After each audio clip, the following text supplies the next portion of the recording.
بسم اللہ الرحمن الرحیم۔ السلام علیکم ورحمۃ اللہ وبرکاتہ۔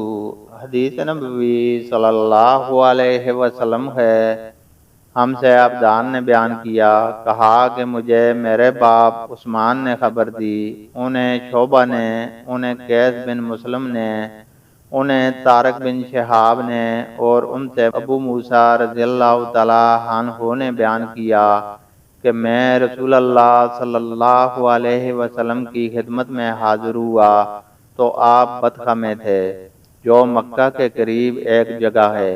آپ صلی اللہ علیہ وسلم نے پوچھا، کیا تو نے حج کی نیت کی ہے؟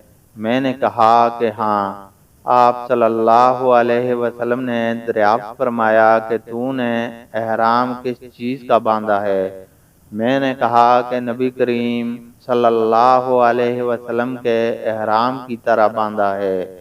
آپ صلی اللہ علیہ وسلم نے فرمایا کہ تو نے اچھا کیا، اب جا۔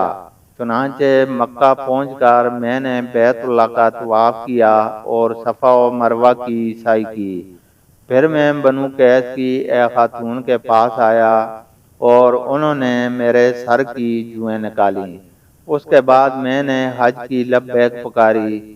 اس کے بعد میں عمر رضی اللہ تعالی عنہ کے عہد خلافت تک اسی کا فتویٰ دیتا رہا۔ پھر جب میں نے عمر رضی اللہ تعالی عنہ سے اس کا ذکر کیا تو آپ رضی اللہ تعالی عنہ نے فرمایا کہ ہمیں کتاب اللہ پر بھی عمل کرنا چاہیے اور اس میں پورا کرنے کا حکم ہے۔ پھر رسول اللہ صلی اللہ علیہ وسلم کی سنت پر بھی عمل کرنا چاہیے، اور نبی کریم صلی اللہ علیہ وسلم قربانی سے پہلے حلال نہیں ہوئے تھے۔ اللہ تعالیٰ سے دعا ہے کہ وہ ہمیں قرآن اور حدیث کو سننے، سمجھنے اور اس پر عمل کرنے کی توفیق عطا فرمائے، آمین۔